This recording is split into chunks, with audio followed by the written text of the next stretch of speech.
Hello everyone, welcome to my channel or welcome back to my channel. My name is Num Solid and here we discuss books that I've read throughout the week.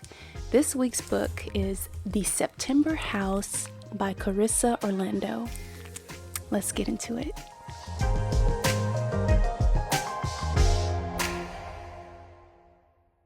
She got a mic. She got a mic. She got a mic. Oh. Yes, I did get a mic. I hope you guys can hear me way better. I feel as though my audio has just been all over the place for the past however many weeks it was that I've been doing videos. I think it's been 2 weeks. And this video is late. I know. I understand it is very much so late, probably a week late. But you know, the holidays and work. So I'm here now though. So let's get into it. Growing up, Margaret never really had a permanent living situation. She was always moving around, but always wanted a house she could call home. When she gets older, she marries a man named Hal. Now, he's a struggling writer, and she's a struggling artist. They never could afford to buy a home, even throughout their daughter's childhood. They moved around living in rental properties or apartments. As they got older and Katherine went away to college, Hal starts making a little more money from some of the books he published.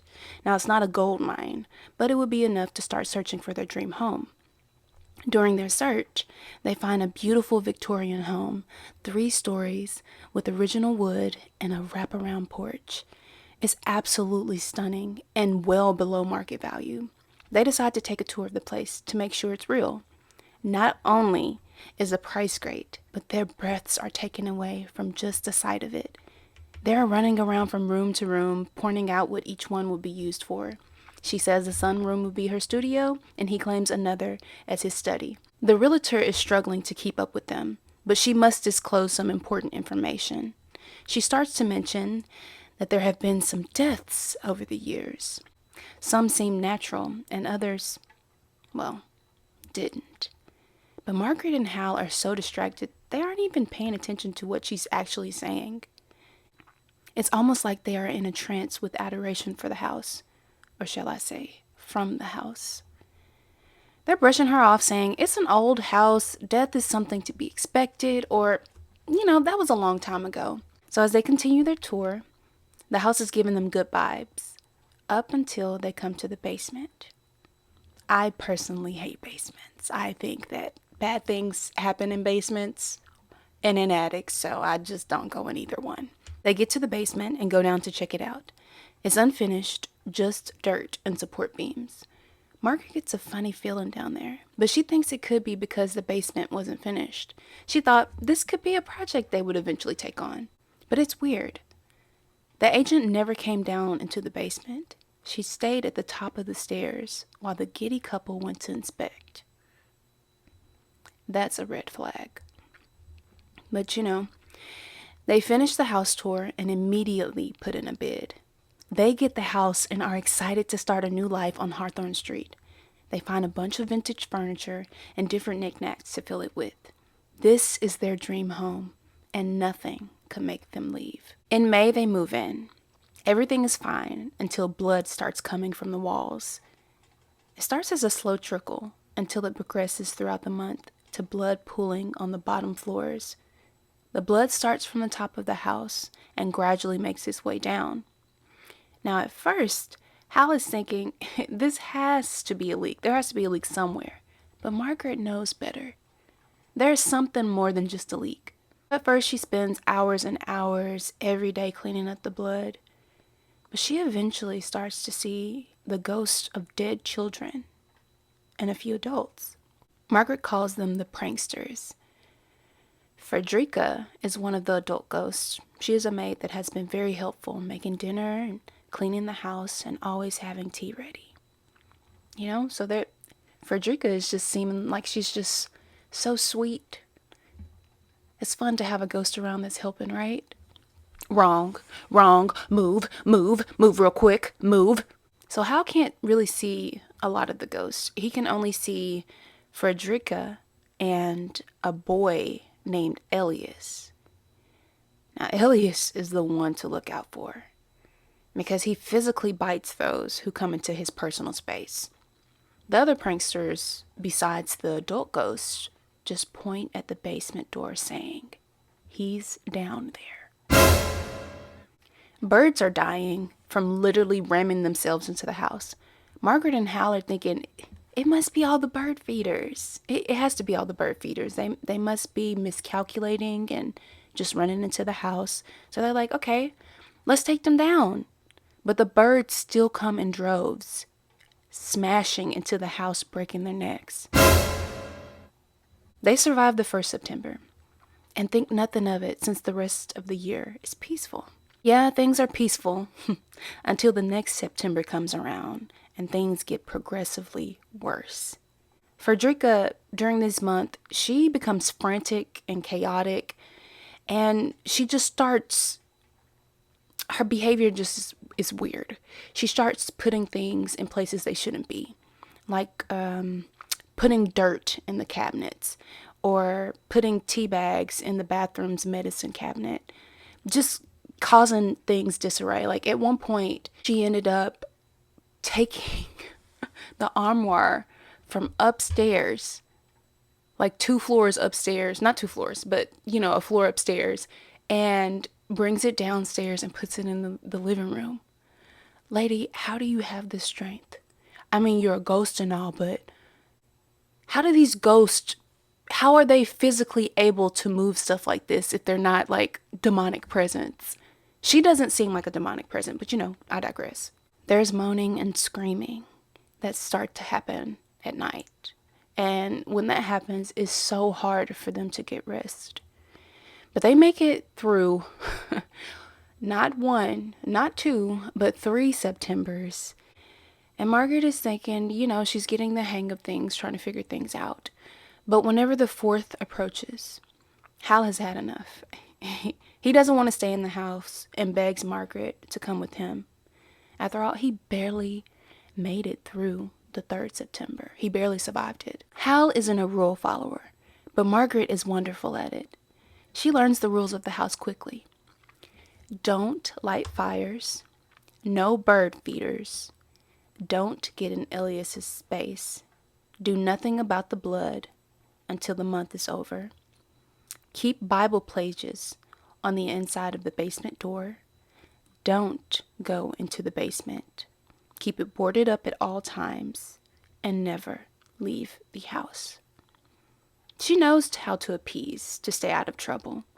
After all, Hal was her abuser. Hal wants to rid the house of Master Vale. He's the one who lives in the basement. He is described as a tall, gangly, dark figure with limbs too long for the torso, gnarled, sharp fingers, and rotting teeth.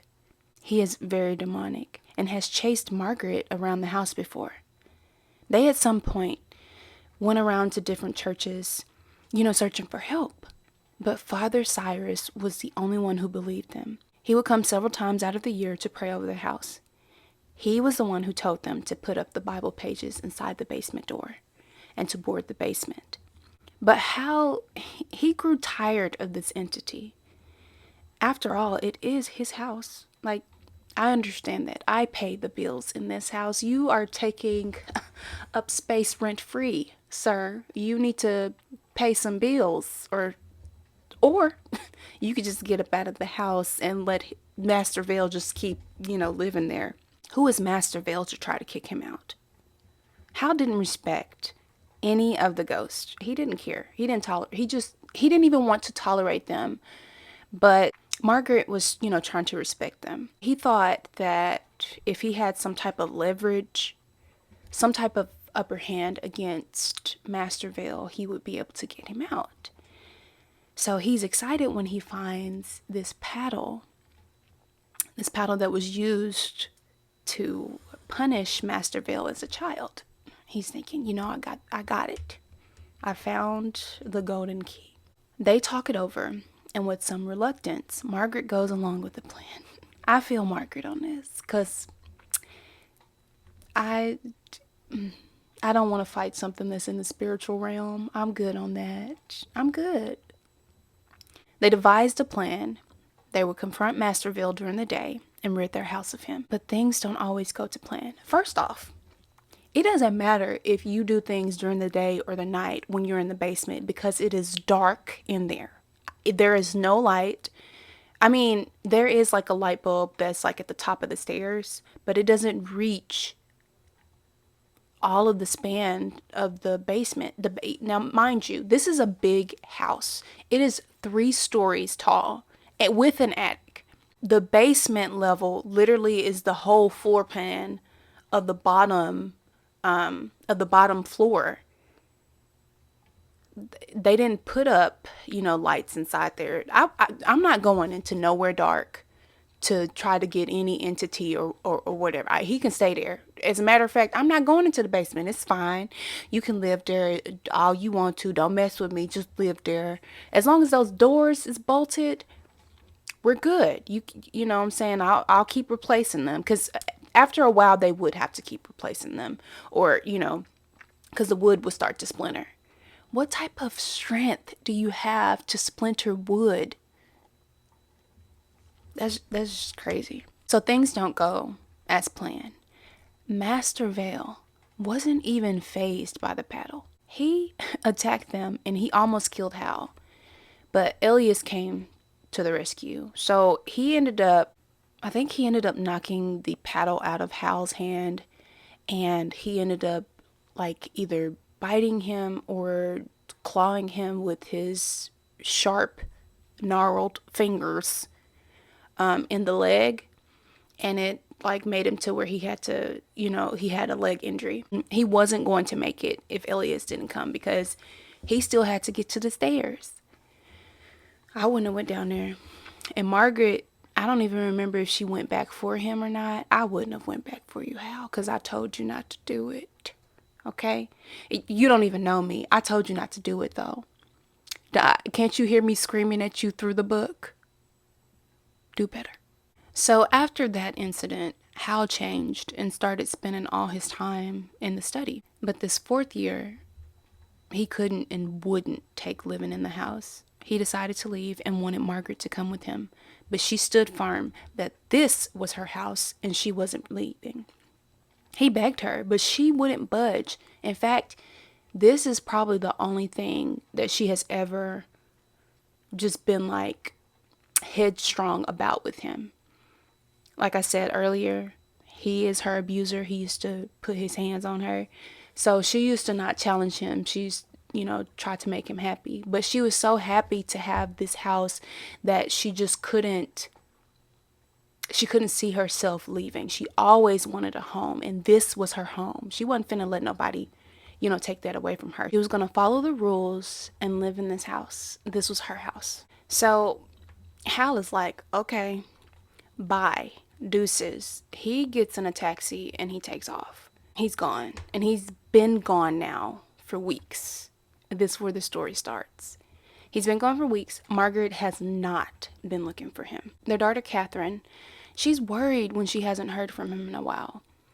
She wasn't close to Hal. Like, they didn't have this, she wasn't daddy's girl, and they didn't have this strong father-daughter relationship.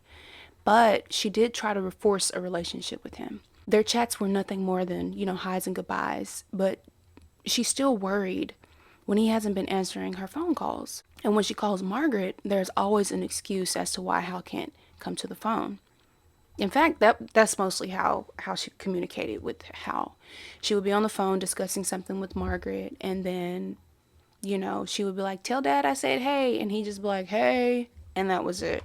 Katherine is just, she doesn't know what's going on, but she's trying to get to the bottom of it, and she has had enough.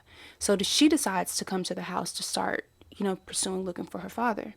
But the thing is, Katherine has never been to this property. She's never seen the inside. She doesn't even know anything about it. She doesn't even know about all the events that have taken place in September. She's always been busy working. She never pushed the issue whenever her parents never invited her to the house, or when they made up excuses as to why, she couldn't visit whenever she mentioned, hey, let me come see the house or let me come visit you guys. They were like, no, you don't need to see it because we have something. I don't know what you want to put in there, but just anything as an excuse as to why she can't come. And she never pushed the issue. So Margaret is panicking because she doesn't want Katherine to come and see the strange activities that's happening. Mind you, Hal went missing. I don't know if it's a week or two before September. So he went missing in August, and she hasn't been looking for him. And now September is coming around. She was thinking that she was going to have to spend the whole month without him. She wasn't going to worry about it. It's fine. I'm going to stay at the house. And, I'm going to stay at the house. So she was fine with that. But with Katherine coming, things just amped up a little bit. Margaret is panicking because she doesn't want Katherine to see any of the strange activities that happen at this house in September. She knows that Katherine will try to make her, leave the house. Me, I don't understand why Margaret wouldn't want to leave the house. But she stands on this house being hers. And I understand having something, like always wanted to have something all your life and you finally are able to get it. But not when my sanity and my life could be at stake. I think I'm good on that because I want to live out the rest of my life somehow. I don't know. This, like I said, this house was their dream house. This was something that this is the house that she had always envisioned wanting. But you got this big house and first off, y'all kid don't even live in there. She's already moved away, lives in a different state. Might as well live in a different country as to what, y'all don't even spend time with her. But y'all don't have no grandkids. Your daughter is a lesbian, so y'all probably aren't going to have any grandkids. So I don't know what it is that you are expecting. Y'all gonna fill it with guests. That was what they mentioned at one point. Who was coming to visit your house? Nobody. Exactly. Margaret is in a panic, like I said, and she decides to call Father Cyrus. She knows that she'll have to take down the boards from the basement door. Why? Why do you have to take them down? Why can't you just tell her, oh, we boarded that up because there is a hole at the bottom and a raccoon was coming through, so we just don't want the rabies to come in my house. Make up any excuse. You've been lying to her this whole time. Lie to her again about why the door is boarded up. I could give you several different reasons. Girl, the basement steps are warped and you can't go down there because it's too much something. Just anything. She took down the boards. And she called Father Cyrus. Record shows whenever Father Cyrus blesses the house, things die down for a little bit. She's desperate, and that's why she calls him. And he usually comes, like I said, several times throughout the year. He's almost through the cleansing when he opens the basement door. Now, why would you open the basement door? You don't have to go down there. Bless that door. Just bless the outside of the door. As soon as he tries to take a step on the first step, I guess, he is lifted from the ground and flies start coming out of his mouth. And he's choking on them. I'm thinking that he gonna die, but he's relieved from the fly chocation. When Margaret comes and closes the basement door, she's like, now there's enough of that. And she shuts the door. And he falls to the ground. And of course, he is shocked and wants to get out of there, and that's exactly what he did. He didn't even finish the blessing. He was like, bump your house. Bump you and your house. And he runs from the house to his hoopty. Not to his hoopty. He hires a local boy named Juan to... No, it's not Juan. I think it's Raul. I don't know what it is. He hires someone to that drives him around town when he's doing his rounds with the people. And so he ends up going and gets in the car with him. I can't even remember what his name is. And they take off. And she's thinking, okay, I guess that's good enough, But things are only quiet for maybe 2 or 3 days. Katherine ain't even there yet. It's days away from her getting there. Things are starting to ramp up. Can you wait? Can y'all wait for a periodically time or something? In the beginning, whenever Margaret first started seeing the ghosts, she thought that they needed her help. So you trying to be Captain Zabo? Did nobody ask you to do that, ma'am? She wanted to fix things for them. That's why she dug up Elias's mother's bones so that he could be reunited with his mother. Whenever Margaret did this, she would get maybe a week of peace from Elias. She's trying to buy time any way she can. But the fact that Father Cyrus never finished the blessing, it threw things off. Things are not going to be as quiet as she thought they would.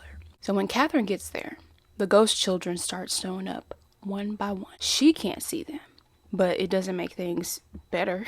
It doesn't change the situation. Katherine makes a police report, and they come to question Margaret. Margaret tells them that she and Hal had a disagreement, as all couples do. He wanted to leave, but she didn't. The police explain that Hal is a grown man and he might have took off. He is entitled to do that. But Katherine is not convinced. So she starts investigating on her own. She like, since you ain't gonna do your job, I'll do it for you. Okay? So she starts rummaging through Hal's office.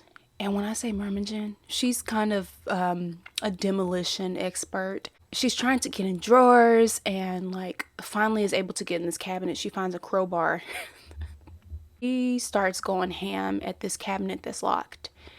And what she finds in it is it's full of empty liquor bottles. Hal was supposed to be sober. In fact, he had been sober for 10 years, or so they thought. I personally think that Hal relapsed because of all the things that was going on in the house and because of what happened with Master Vale.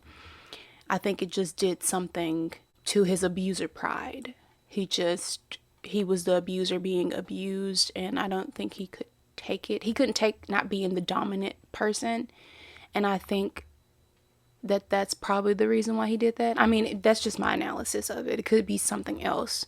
Because Katherine saw all of the empty liquor bottles in the cabinet, she decided to go scavenging all the bars and motels in the area.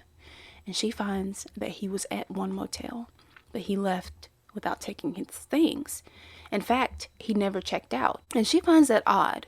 Katherine eventually finds out that Hal took a large amount of money out of the joint account. Him and Margaret had a joint account. So it does sound like, he could be a person that just took off, right? But the police later find out that he took a cab and came right back to the house. Now the town is small, so it's easy for the driver to remember giving a man a ride to like the creepy house. Like everybody in town knows that is the haunted house. So he remembered. So now Katherine and the police are skeptical of Margaret. Because if he came back to the house, you know that he was here, right?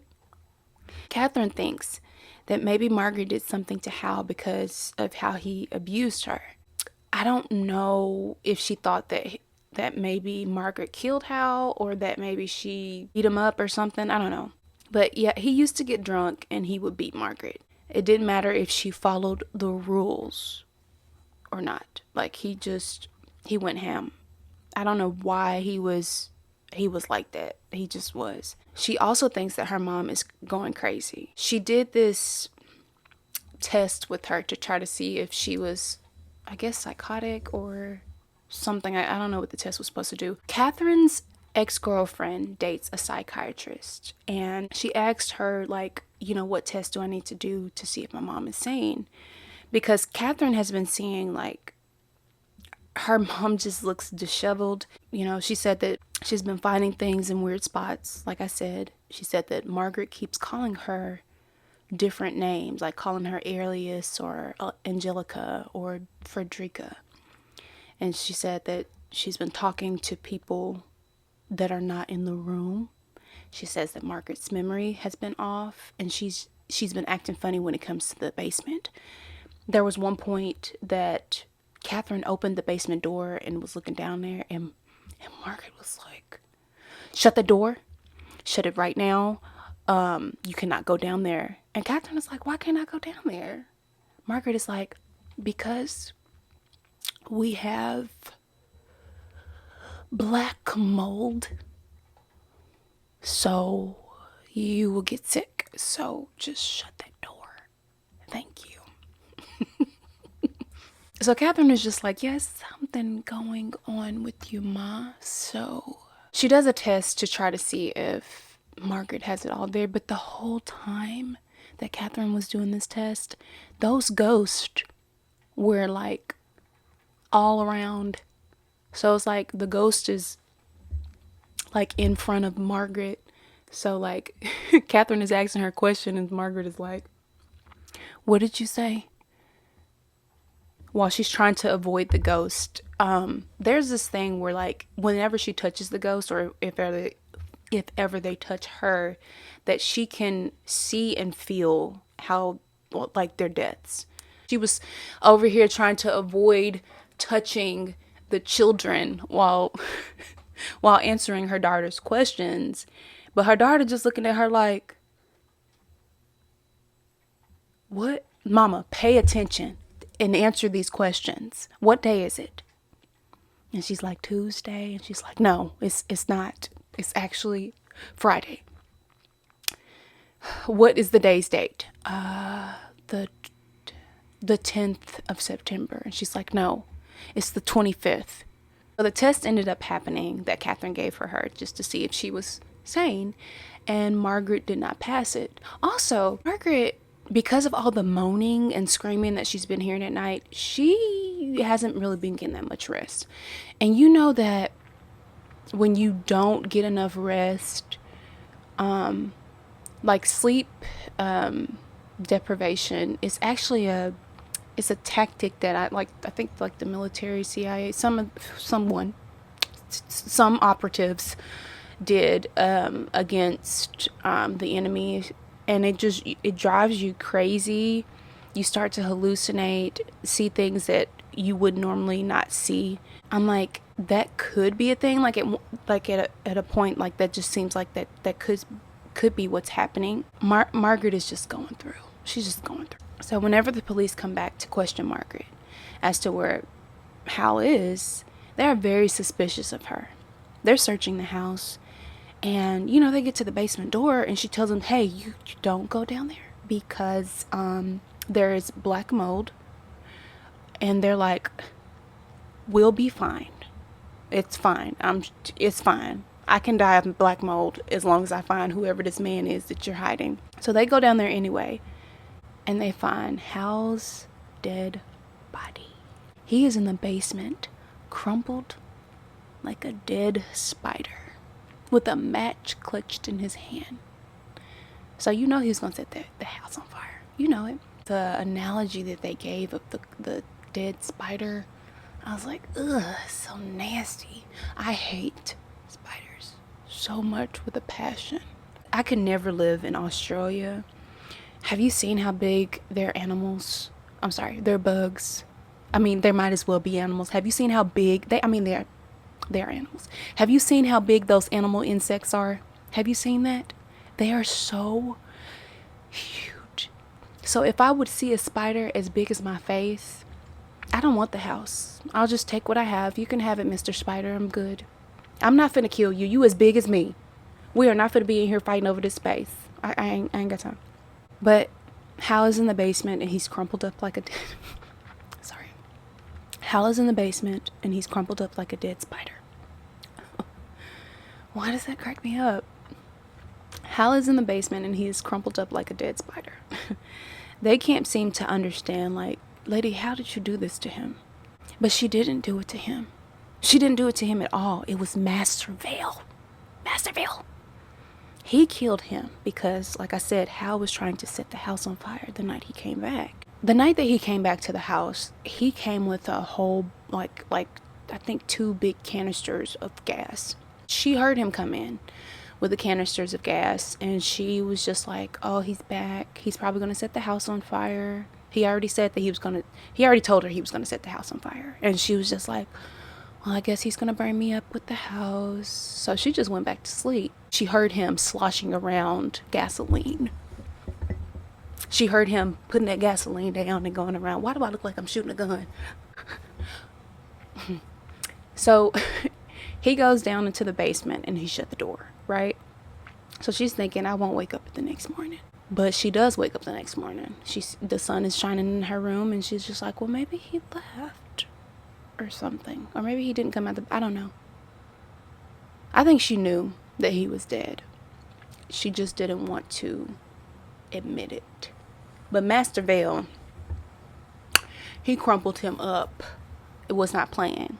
She's trying to plead her case to the cops. Like, hey, I did not kill him.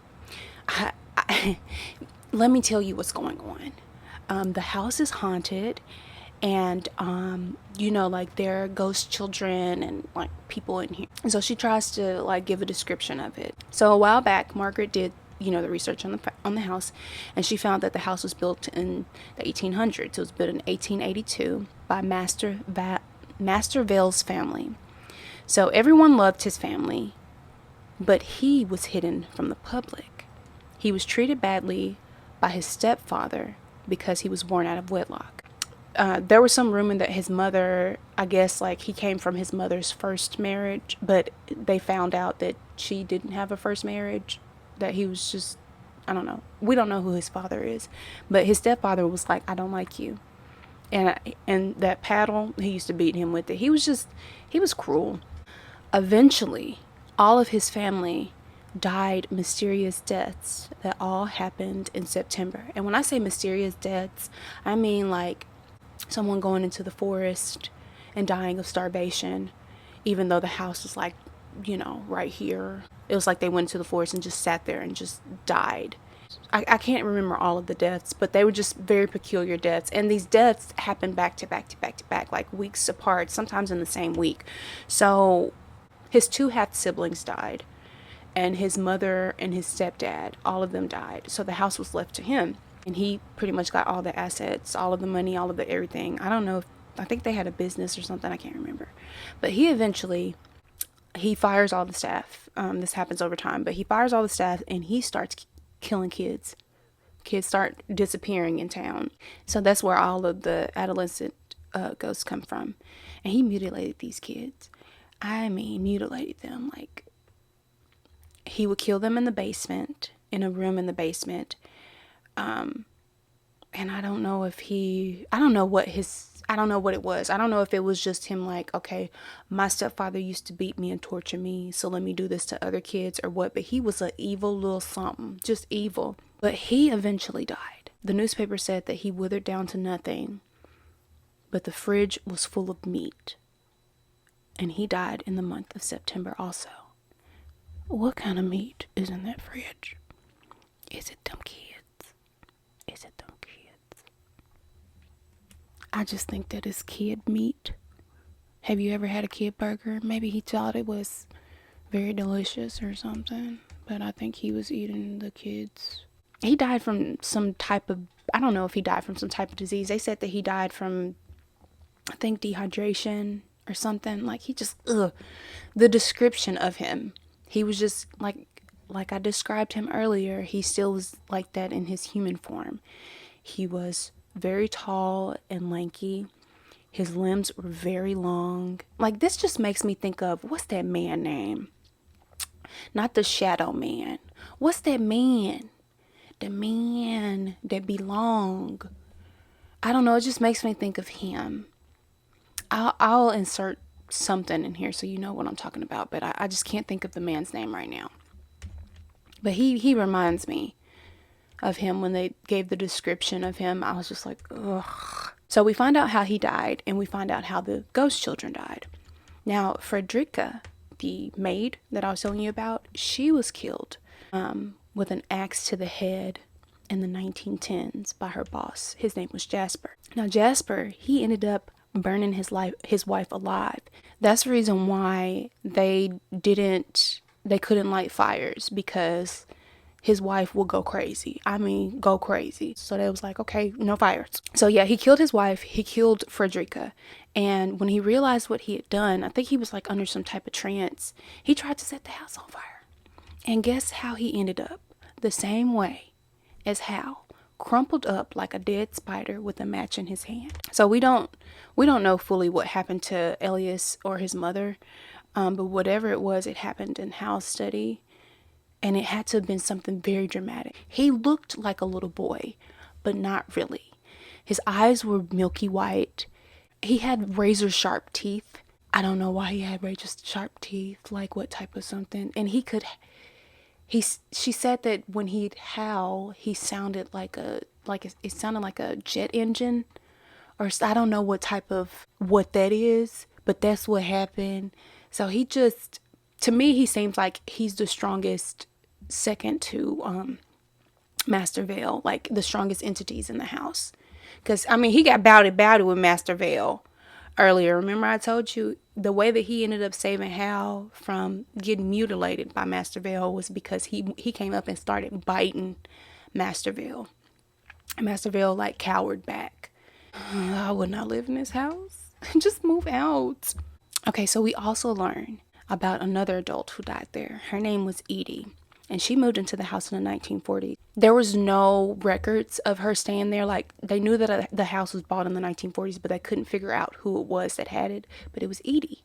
And we find out, like, Edie died by taking sleeping pills. Also, this is the same Edie who had told Margaret, hey, while your daughter stays here, just so she won't have trouble going to sleep, give her some sleeping pills. So, yeah, Margaret was drugging her daughter so her daughter would sleep through the night. Which I'm like, I don't know. I probably would been like, thank you, mother. Thank you. I wanted to sleep real good. I like a good sleep. Naps are wonderful to me. So I probably wouldn't have been mad about it. But so we know all of this because Margaret did all the research. And like I said earlier, she knew how those children died because when she touched them, she would see their death. But Edie was different. Edie was another ghost that Hal actually could see. So Edie, she seemed like she lived down the road from them, right? But the cops like, you ain't got no neighbors at all. You ain't got no neighbors. So how does Edie live down the road when you don't have no neighbors? You live out in the middle of nowhere.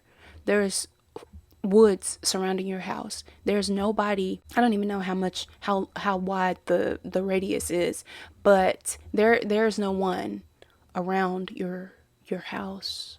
That's when she found out that Edie was a ghost. But what was different about Edie, like I was saying, was that when she touched Edie, sometimes Edie would give her hugs. Like, they were best friends.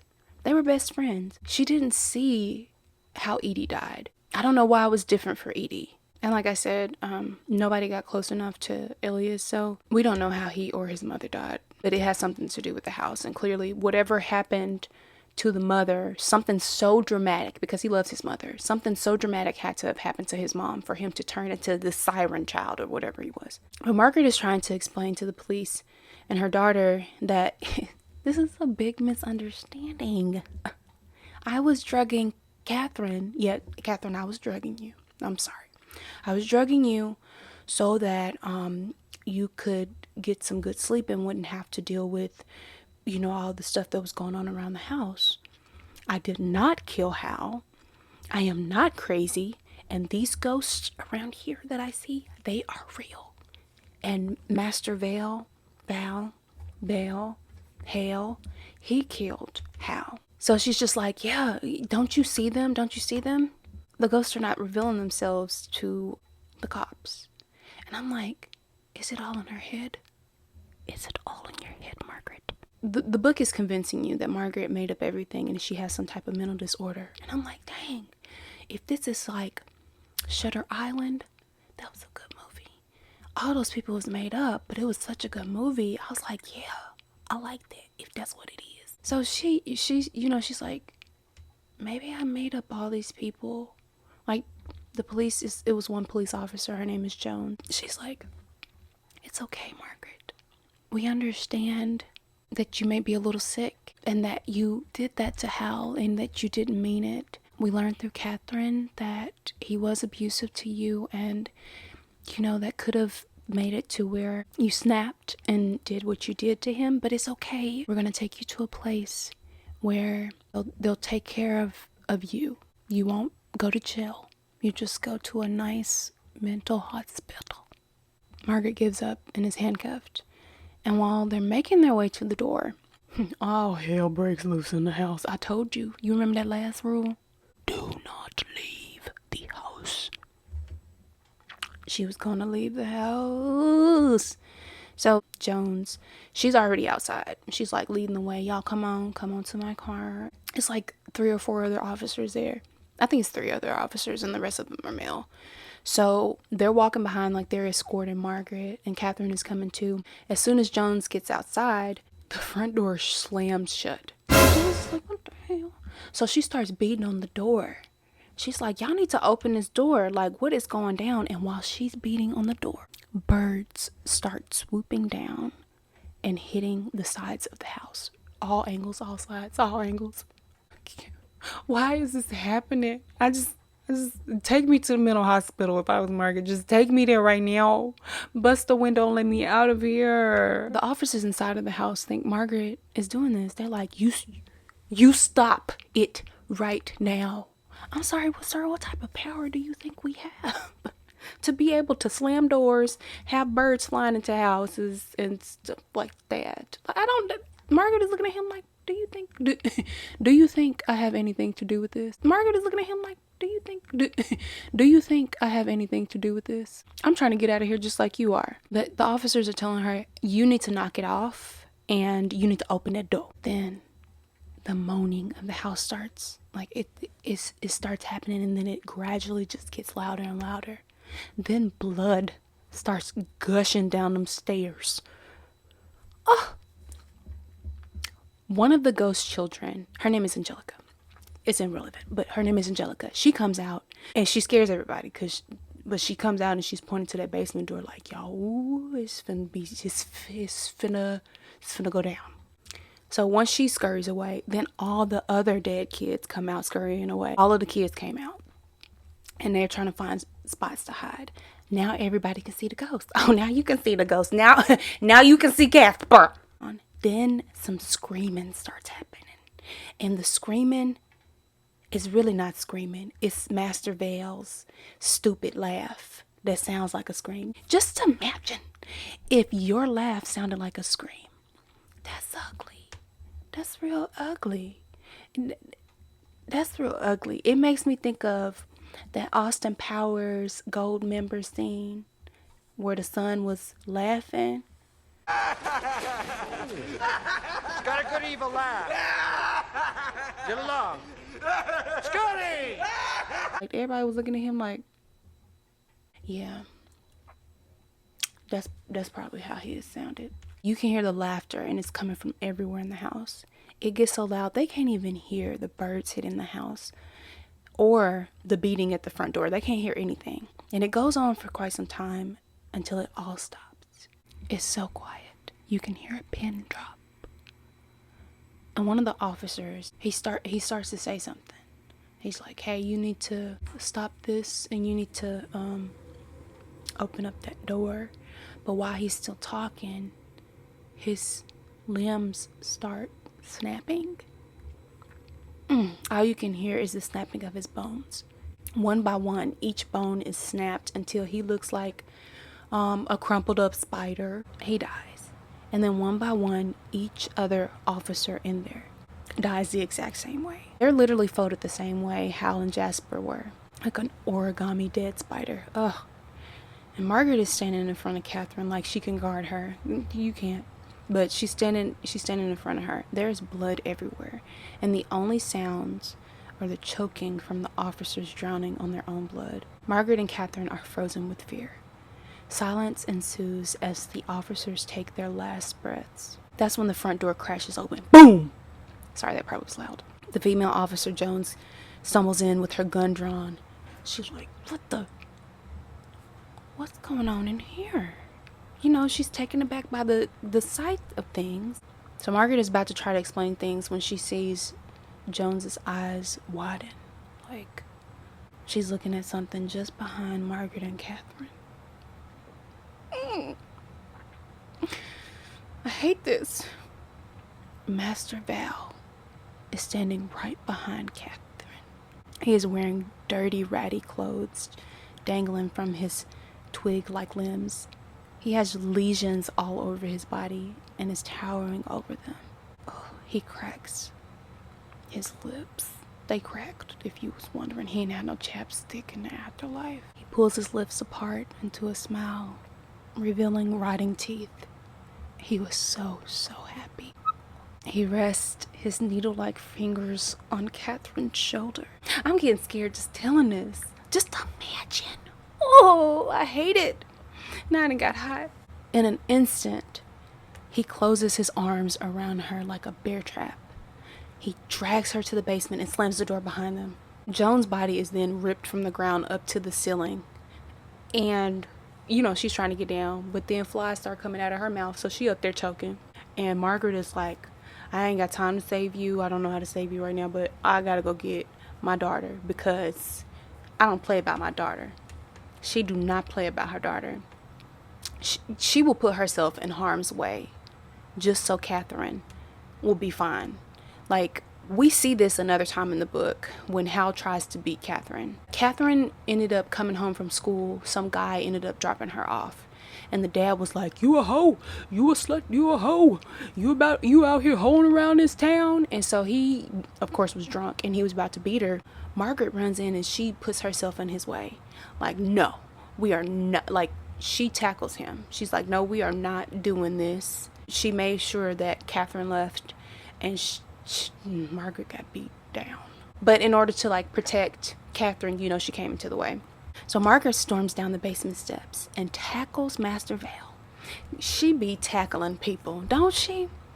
And so she's wrestling with him. And while she's wrestling with him, she's yelling at Katherine to run.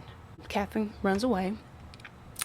And Margaret gets up and she's yelling at Master Vale, telling him, you get out of here. You broke the rules. I've tolerated everything you've done, but you will not touch my daughter. You may have killed Hal.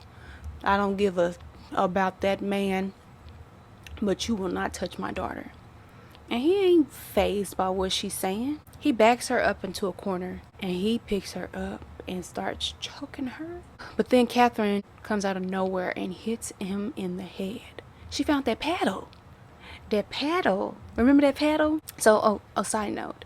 So that paddle said it has master of the house written on it. That's probably the reason why Master Vale wanted to be called master, because he felt like he should have been the master of the house instead of his stepdaddy. So Katherine is swinging like, you will not hit my mother. You better get up out of here. And she playing grip ball with him. He catches the paddle. And then he breaks it. As soon as he caught it, I would have just ran away. That's just me, though.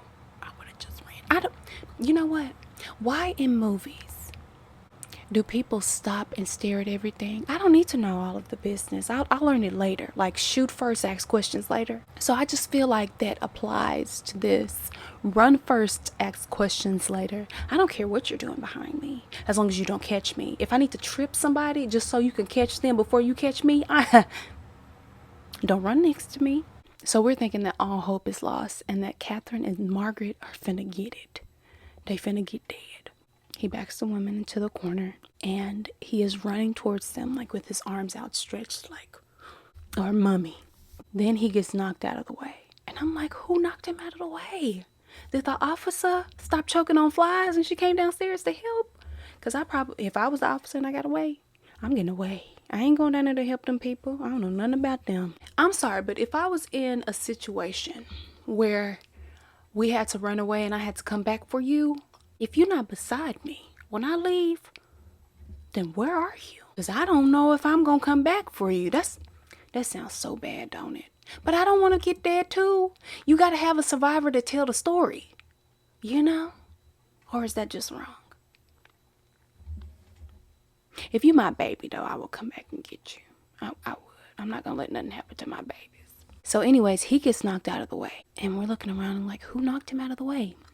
It's Frederica, Edie, and Elias.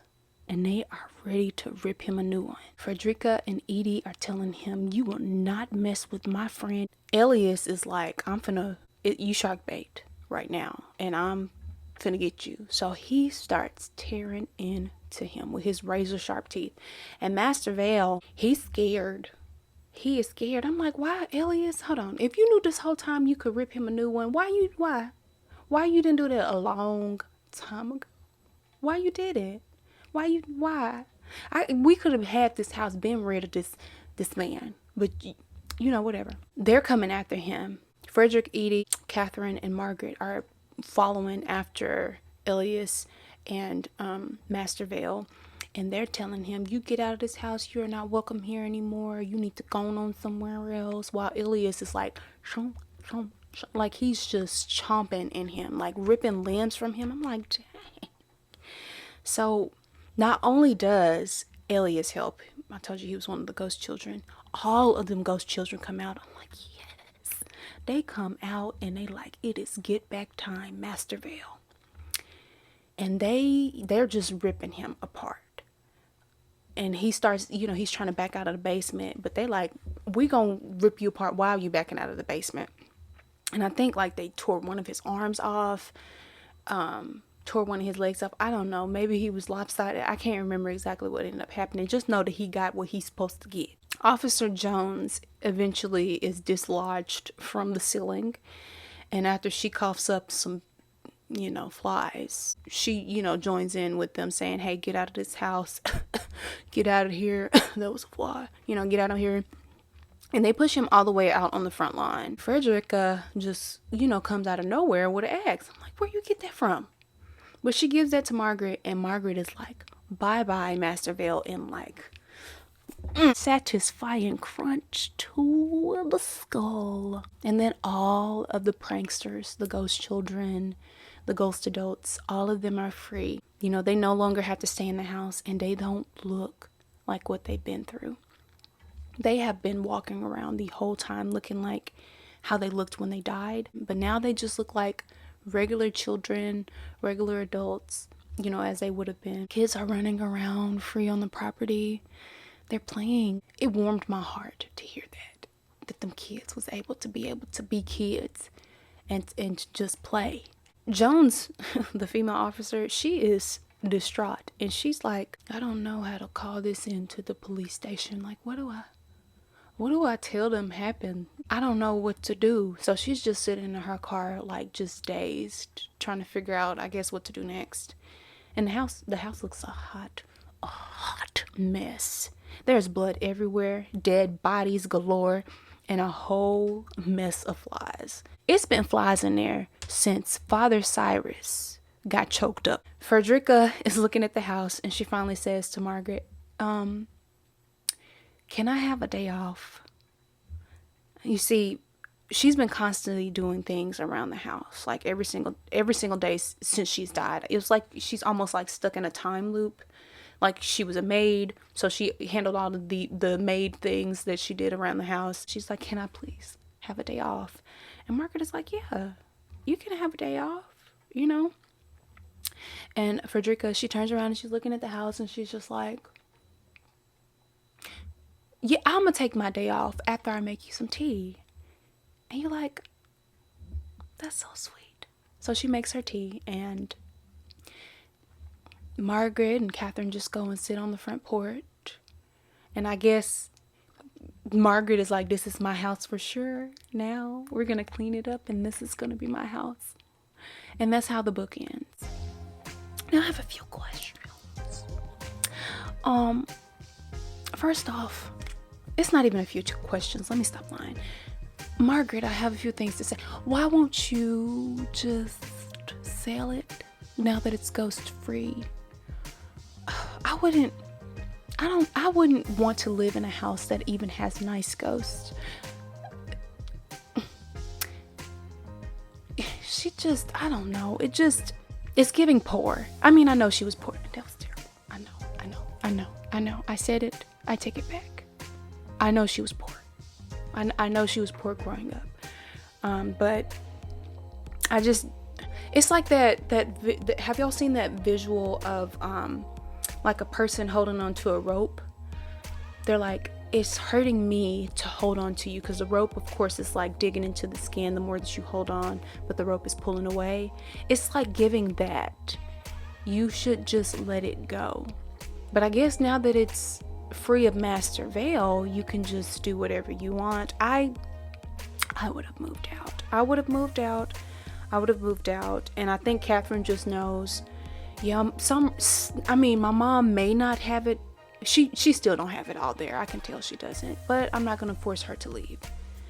So yeah, I thought it was well written. And then for me to find out that this was this woman's, Carissa Orlando, this was her first book that she ever wrote. I was like, you better go, girl, because it was well written. I thought that it had very good details in it, and I really thoroughly enjoyed the book. I love horror. I said that right. I love horror. I love scary movies. I like stuff like that. I like a good mystery.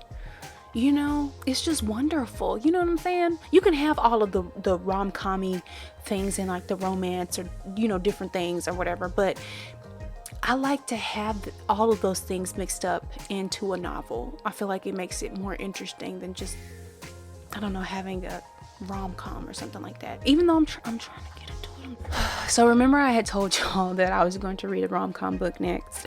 I was trying to read, what is this called? How My Neighbor Stole Christmas. And this is supposed to, like, I have a friend, she knows who she is, but I have a friend who was telling me about this. It has some smut in it. It's a little smutty. And I was like, okay, I may try to read it.